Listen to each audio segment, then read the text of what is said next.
Chief Observer Kalin traced one crystalline tendril across the holographic display, his iridescent scales reflecting the soft blue glow of Earth rotating beneath the observation post's cloaking field. Another day, another stream of primitive satellite launches to document. The humans' clumsy attempts at space exploration had long since become a source of quiet amusement among the Zixatheri observation teams. Sector 7 reports another communications satellite deployment.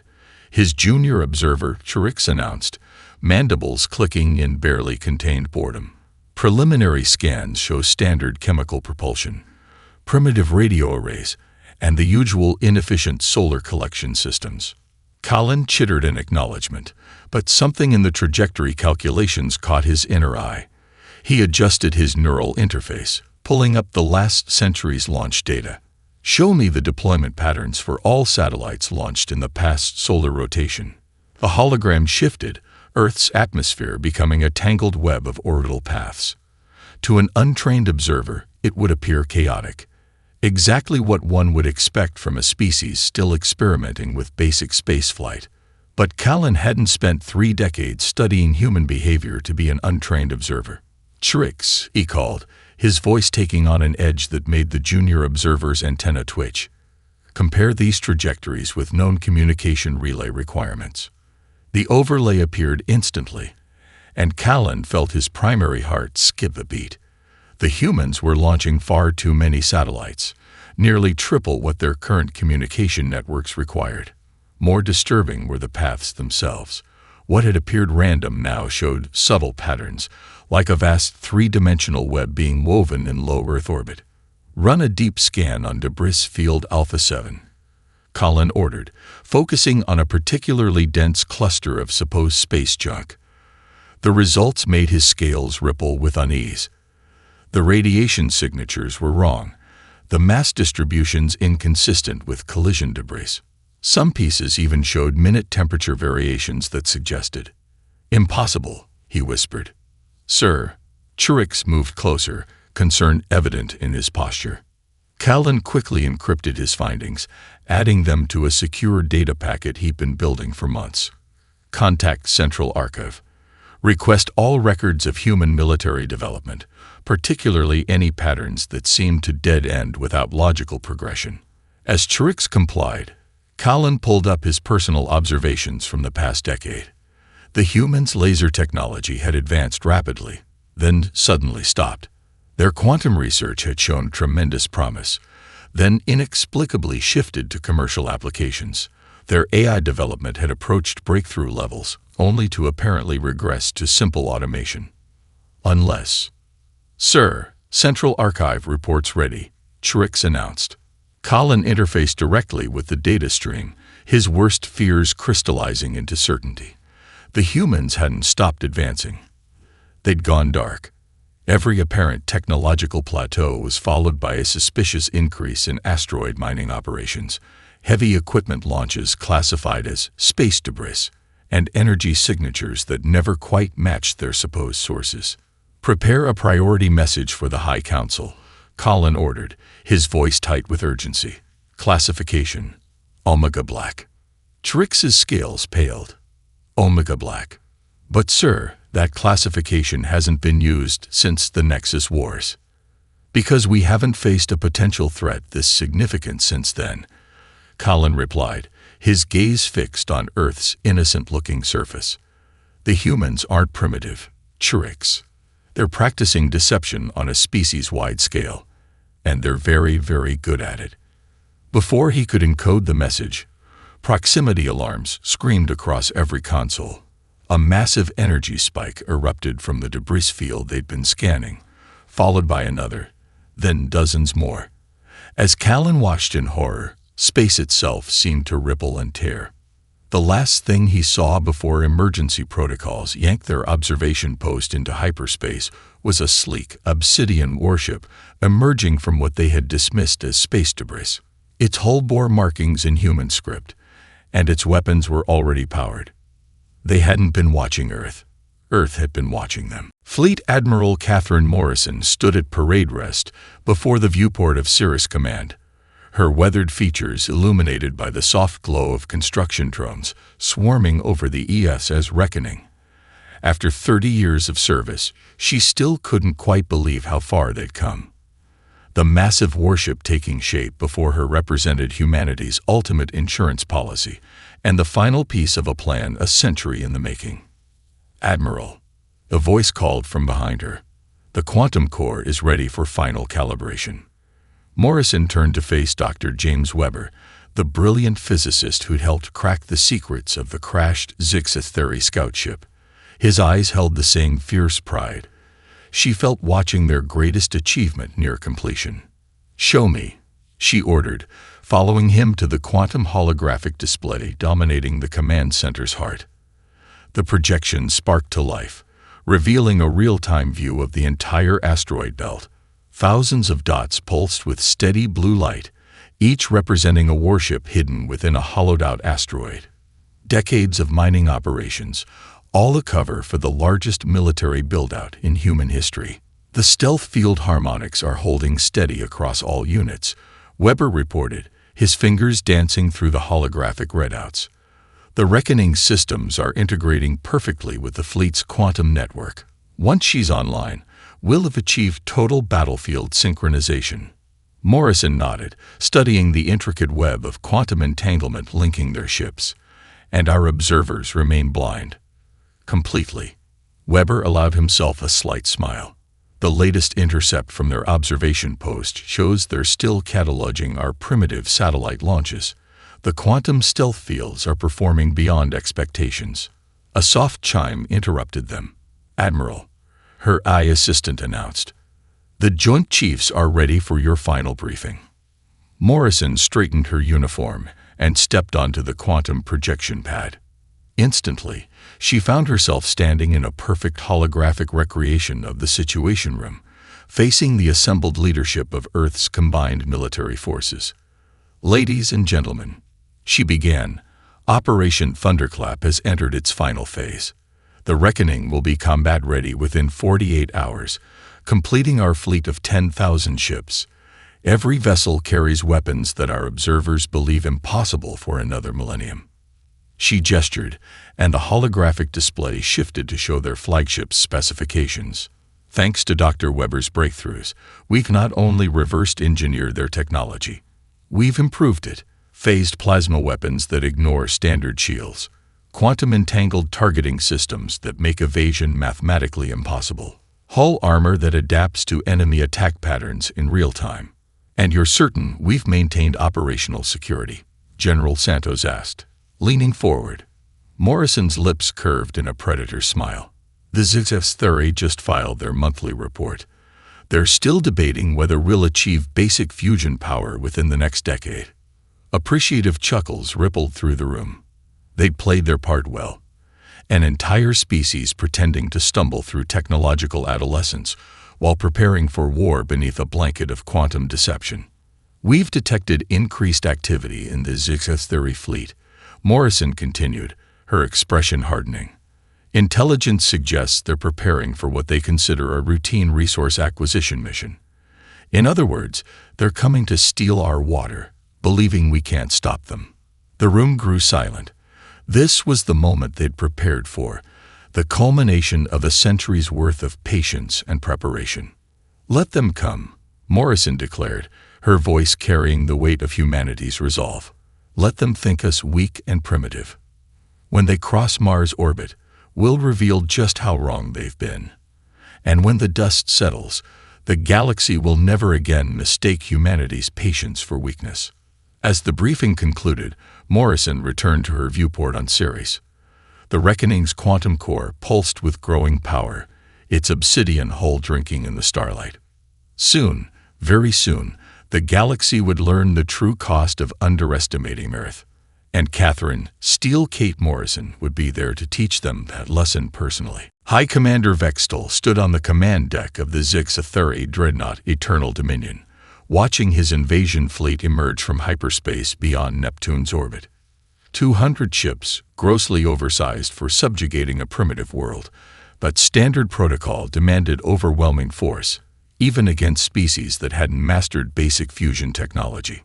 Begin broadcast of the standard subjugation declaration, he ordered, mandibles clicking with practiced boredom.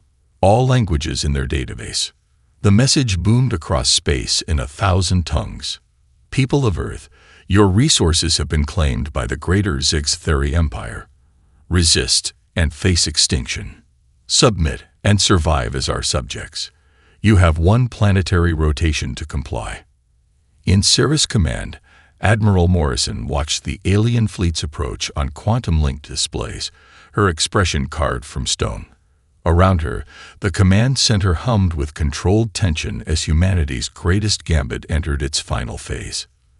Their formation is exactly as Intel predicted, Lieutenant Commander Jack Reynolds reported from his tactical station. Arrogant bastards didn't even bother with combat spacing. They're flying parade formation. Morrison nodded, her eyes never leaving the display. Status of the reckoning. Final quantum core calibration complete. Dr. Weber replied from his station. All ships report quantum link synchronization at optimal levels. The fleet is ready. The Admiral allowed herself a small smile. And our guests. Still broadcasting threats, Reynolds answered, his tone dripping with contempt. They're cycling through Earth's languages, explaining how graciously they'll treat us if we surrender our water resources without resistance. Morrison keyed her neural command link, connecting to every ship captain hidden throughout the asteroid belt. Ladies and gentlemen, this is the moment we've spent a century preparing for. Every satellite launch, every failed experiment, every calculated stumble in our technological development, it all led to this. She paused, watching the alien fleet pass the orbit of Uranus. These arrogant bastards think they're coming to rob a primitive world. They expect to find cowering humans, barely able to reach their own moon. Instead, they're going to learn why you never corner a species that spent its entire history perfecting the art of war. The Zixtheri fleet crossed Saturn's orbit, their sensors detecting nothing but mining operations and communication satellites. High Commander Vextal was already drafting his victory report, calculating how many commendations this routine operation would earn him. "My lord," his sensor officer called out, "we're detecting some anomalous readings from the asteroid belt. Probably their primitive mining operations," Vextal dismissed. "These humans are so inefficient, they likely." Multiple energy spikes. The sensor officer suddenly screamed. Massive quantum fluctuations across the entire sector. Vextal spun toward the main display just as space itself seemed to twist. Throughout the asteroid belt, what had appeared to be lifeless rocks suddenly shimmered like desert mirages. Quantum stealth fields cascaded away in waves of liquid light, revealing sleek warships of impossible design. "Impossible," he whispered, echoing Collins' last recorded word from the observation post. Their technology. They couldn't possibly. On Cirrus Command, Morrison's voice carried across the QuantumCom network with cold certainty. Operation Thunderclap is now active. All ships, execute combat protocols. Show these arrogant bastards exactly what humanity has been hiding. 10,000 warships powered up weapons that shouldn't exist for another millennium. Targeting systems linked through quantum entanglement locked onto every Zixtheri vessel simultaneously. The HFY Reckoning led the charge, its obsidian hull seeming to drink in the starlight as it moved with impossible grace for a ship its size. "Oh, and fleet," Morrison added, her voice carrying the weight of a century's patience finally bearing fruit. "Let's make sure none of them live to warn their empire. It's time the galaxy learned that humanity's patience should never be mistaken for weakness." The space between Mars and Jupiter erupted with light as humanity revealed its true face to the stars. Space fractured like breaking glass as the quantum stealth fields collapsed. Where there had been empty void between Mars and Jupiter, humanity's true power emerged. The HFY Reckoning led the charge, its kilometer-long obsidian hull catching starlight like liquid shadow. Behind it, 10,000 warships shed their asteroid disguises in a cascading wave of revealed power that rippled across the solar system. On the Eternal Dominion's bridge, High Commander Vextal's mandibles clicked rapidly in panic. Evasive maneuvers. Raise shields. Launch. My lord, his tactical officer interrupted, voice quavering. They're targeting systems. They're like nothing we've ever encountered. I'm reading quantum entanglement patterns that shouldn't be possible for another 1,000 cycles. Admiral Morrison's voice cut across all frequencies, a predator's calm beneath her words. To the Zetheri invasion fleet. For a century, we've watched you watching us. We learned your weaknesses while feeding you lies. Now you'll understand why Earth's history of warfare makes us uniquely qualified to end you. The Reckoning's quantum core pulsed with blue-white fire. Along its hull, weapon ports opened like flowering death. Morrison nodded to her weapons officer. Target their flagship. Show them what primitive humans can do. The first shot of the battle rewrote everything the Zetheri thought they knew about warfare. The Reckoning's main gun fired a stream of phased plasma that simply ignored the Eternal Dominion's shields as if they didn't exist. The beam struck with surgical precision, cutting through the alien flagship's quantum core housing. All ships, weapons free, Morrison commanded. Execute attack pattern Omega-3. Earth's fleet moved with impossible coordination, quantum-linked AI systems calculating perfect firing solutions faster than organic minds could process. The human vessels danced through space in intricate patterns that turned their formation into a three-dimensional work of lethal art. They're everywhere, screamed a Zetheri captain, moments before their ship disappeared in a flash of quantum fire. The alien fleet's attempts at coordination crumbled as they faced weapons that bypassed their defenses and ships that seemed to predict their every move. Lieutenant Commander Reynolds called out from his tactical station, enemy fleet attempting to reform defensive sphere. 37 ships already confirmed destroyed. Press the advantage, Morrison ordered. All squadrons, execute containment protocols. No one leaves this solar system. The Reckoning's adaptive hull sparkled as it absorbed and redistributed enemy fire. Around it, Earth's fleet demonstrated the full array of humanity's hidden capabilities. Quantum torpedoes phased through hull plating to detonate inside enemy ships. Gravity lances twisted space itself into weapons. Neural disruptors crashed alien computer systems with terrifying efficiency. Vextol watched in horror as his mighty invasion fleet died by pieces. How? He whispered. They were primitive. They barely had fusion power. Actually, Morrison's voice cut in on his private command frequency. We cracked fusion a century ago, just like we cracked the quantum encryption on your secure channels. Everything you thought you knew about Earth was carefully crafted deception. Aza's Zetheri cruiser tried to make a run for hyperspace. 3 human destroyers immediately cut it off, their weapons reducing it to quantum particles before it could escape. The message was clear. The only way out was through Earth's fleet.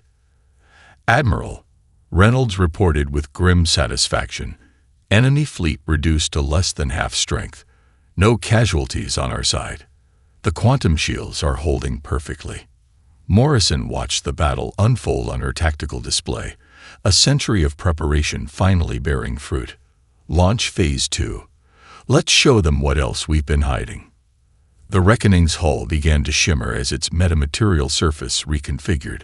Throughout the fleet, other ships followed suit, implementing technologies that would haunt alien nightmares for generations to come. The stars themselves seemed to dim, as if they too wanted to turn away from the display of humanity's unleashed potential. The metamaterial hulls of Earth's warships rippled like liquid metal, transforming into configurations that defied alien physics. The Reckoning's surface fractalized, splitting into geometric patterns that scattered enemy targeting systems while focusing its own weapons to devastating effect.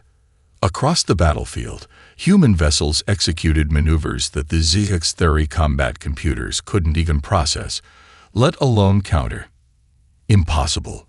Vextol screeched as another squadron of his ships vanished in quantum fire. Their hulls are adapting to our weapons. That's not all they do. Morrison's voice cut in again. Cold is space itself. The Reckoning's fractal surface suddenly flowed like mercury, transforming the massive warship into a configuration that made HFY sensor operators clutch their heads in pain. Humanity didn't just reverse engineer your technology, Commander. We perfected it. Lieutenant Commander Reynolds' voice carried across the quantum network. All squadrons report ready for Phase 2. Admiral, the enemy fleet is contained. Morrison allowed herself a predator smile. Execute Maneuver Valkyrie. Show them why Earth's warriors were once called gods of battle.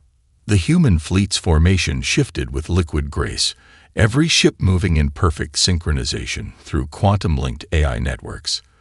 They formed concentric rings around the remaining HFY vessels, their metamaterial hulls pulsing with building energy. By the first egg, a HFY sensor operator whispered, their entire fleet, they're quantum-linking their weapon systems. The Reckoning led the synchronized attack, its transformed hull now bristling with weapon ports that shouldn't have been possible in normal space. Energy cascaded between human ships in patterns that looked more like art than warfare, each vessel amplifying and focusing the combined power of the fleet. Last chance, Commander, Morrison broadcast. Surrender now, and we'll ensure your deaths are quick. Vextal's answer came in the form of desperate fusion torpedoes launched at the human formation. They dissipated harmlessly against adaptive shields, not even leaving scorch marks on the liquid metal hulls. Very well. Morrison's voice held no emotion now. All ships, execute final movement of the Valkyrie protocol. The human fleet's ring formation began to spin, energy building between vessels until space itself seemed to warp. The Reckoning's quantum core pulsed like a newborn star, feeding power through the linked network. Every human ship became part of a single massive weapon, their combined energy focused through metamaterial lenses that bent physics itself. Admiral, Reynolds reported, quantum synchronization at 100%. The fleet is yours to conduct. Morrison stood from her command chair, neural interfaces linking her directly to the fleet's combined systems. She raised her hand like an orchestra conductor about to begin the final movement of a symphony. Target their quantum cores, she commanded. Show them the full price of underestimating humanity. The space between Mars and Jupiter erupted with light brighter than a solar flare. The human fleet's combined attack struck every remaining HFY vessel simultaneously, the quantum-linked blast bypassing shields and armor to tear their ships apart at the subatomic level. High Commander Vextal had time for one final transmission before his flagship disintegrated. What are you? Morrison's reply carried across the quantum network, a message that would soon echo through the galaxy. We are humanity. We spent our entire history learning the art of war so that we would be ready for this moment. You thought us primitive because we chose to hide. That was your final mistake.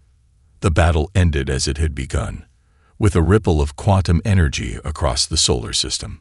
But where before it had revealed Earth's hidden fleet, now it erased all traces of the HFY invasion force. Not a single alien ship survived to carry warning to their empire.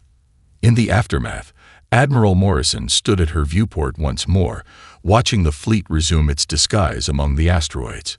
Send word to Earth, she ordered. Tell them Operation Thunderclap is complete. And tell them to prepare for Phase 3.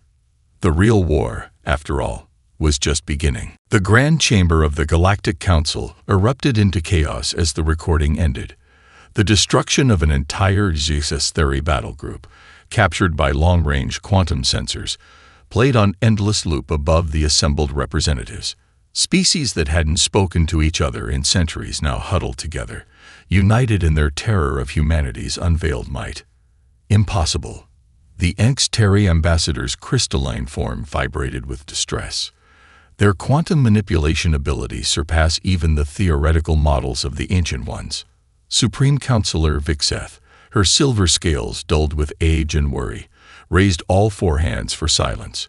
We are facing an unprecedented situation. A species we dismissed as primitive has not only achieved technological supremacy, but maintained a deception that fooled our best observers for over a century. In the shadows of the chamber's upper tier, Information brokers from 100 worlds frantically updated their databases. The price of Earth-related intelligence had just become astronomical. "What else are they hiding?" demanded the Helios Confederation representative, his plasma form flickering with anxiety. "If they could conceal an entire fleet." "7 fleets," interrupted a new voice.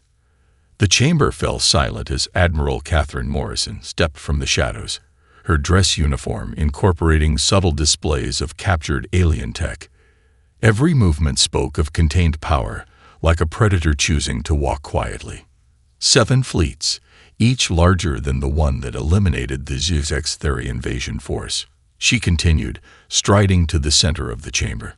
"And yes, before you ask, we've had quantum stealth observers in this very chamber for the past 50 years.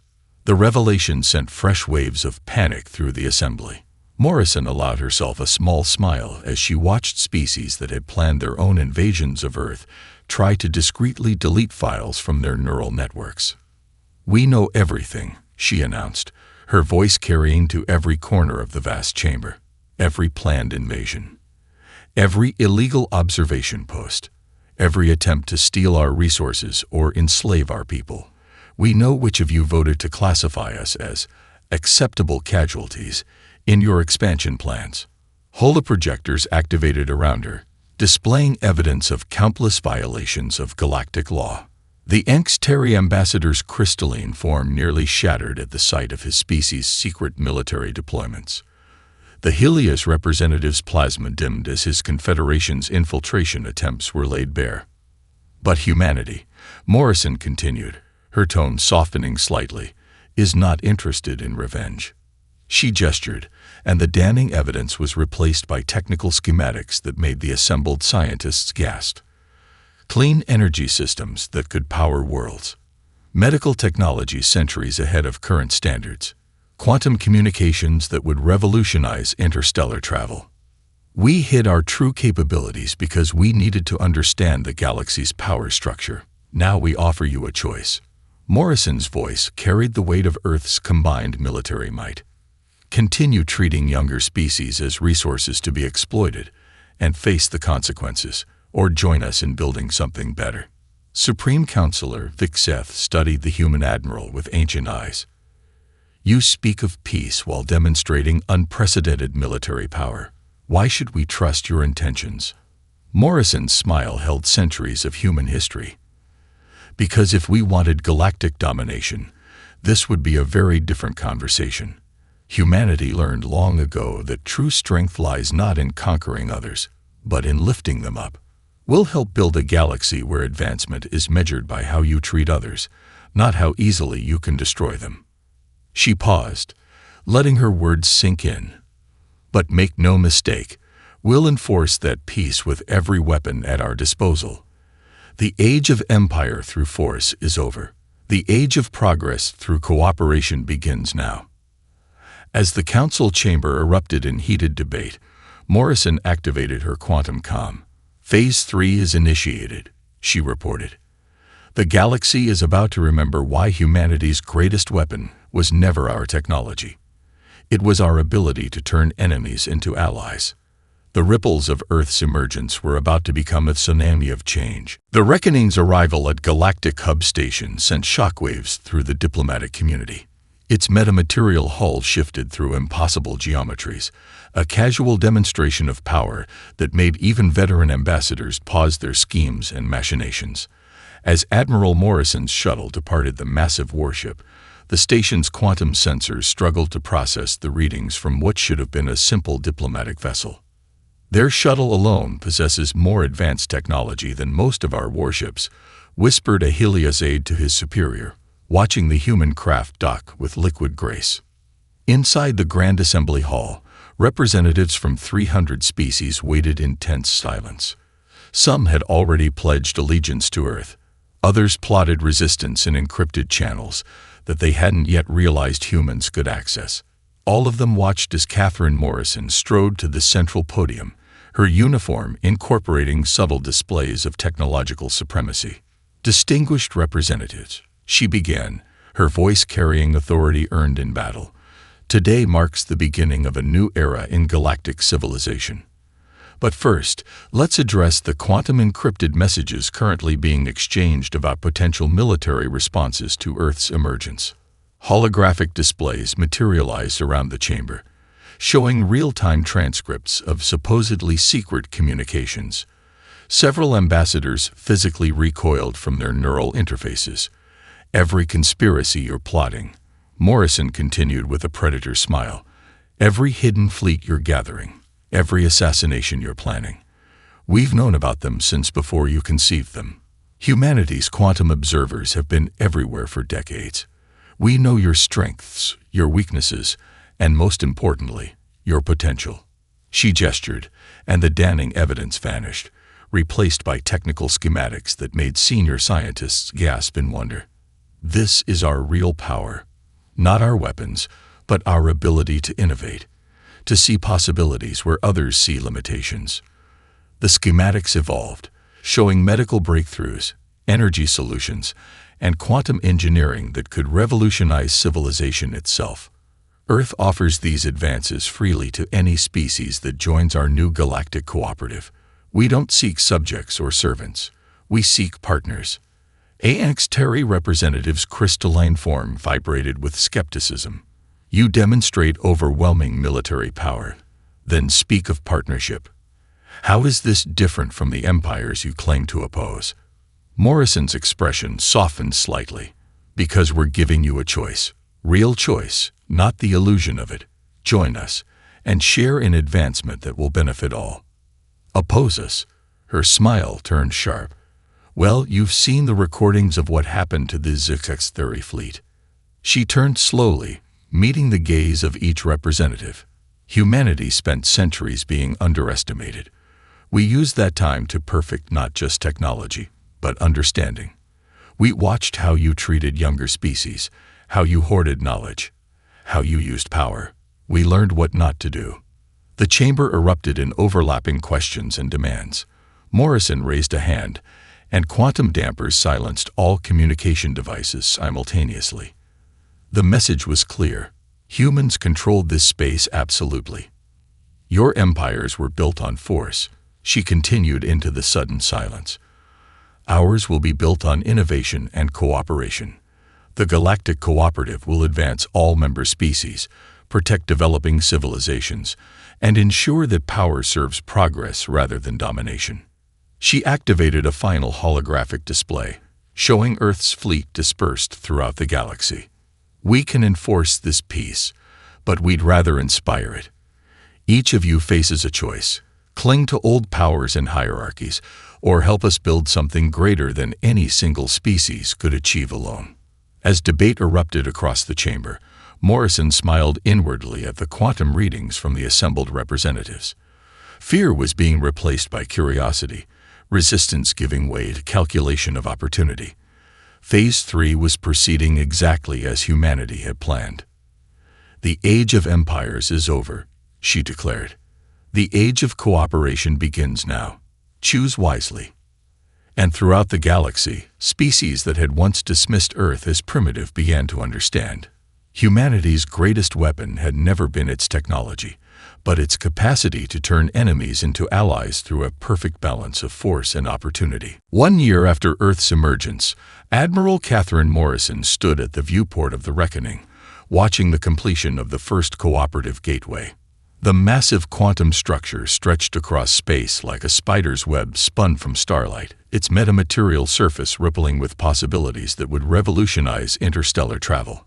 Final calibration complete, announced Dr. Weber, now Chief Science Officer of the Cooperative. The Gateway Network will connect all member worlds in real time. No more months-long journeys between systems. Morrison nodded, remembering the battles that had brought them here.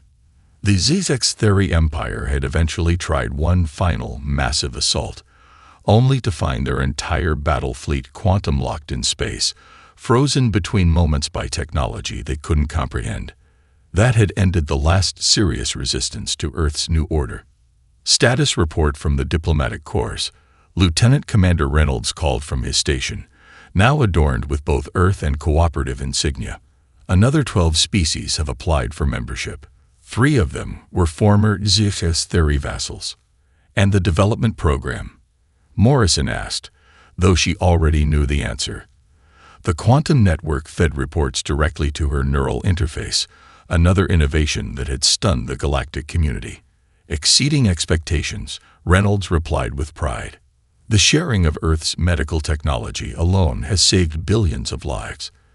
The Encks-Terry crystalline plague has been cured, and the Helios Confederation's energy crisis is solved. They're calling it the Great Uplift. Morrison allowed herself a genuine smile. This was what Earth's long deception had been about, not just protecting humanity, but preparing to transform the galaxy. The observation posts they'd hidden from had become education centers. The weapons they'd developed in secret now powered ships of exploration and discovery. Admiral, her quantum AI assistant interrupted. The Council of Elders requests your presence for the founding ceremony. In the vast chamber that had once housed the Galactic Council, representatives of over 500 species gathered to witness history. The fear that had marked their first meeting with Morrison was gone, replaced by something she had worked decades to achieve: respect. Supreme Counselor Vixeth, now co-chair of the cooperative, raised all 4 hands for silence. A year ago, we thought ourselves the height of civilization. We divided species into primitive and advanced, never imagining that one of those primitives would teach us the true meaning of progress. Morrison took the podium, her uniform now bearing the symbols of both Earth and the cooperative. We hid our advancement not out of fear, she declared, but because we needed to understand. Humanity's history taught us that power without wisdom destroys itself. We wanted to build something that would last. The quantum displays activated, showing the transformation spreading across known space. Clean energy powering worlds that had known only scarcity. Medical miracles saving species that had faced extinction. Young civilizations developing under protection rather than exploitation. The human era, Morrison continued, isn't about Earth ruling the galaxy. It's about all of us reaching our full potential together.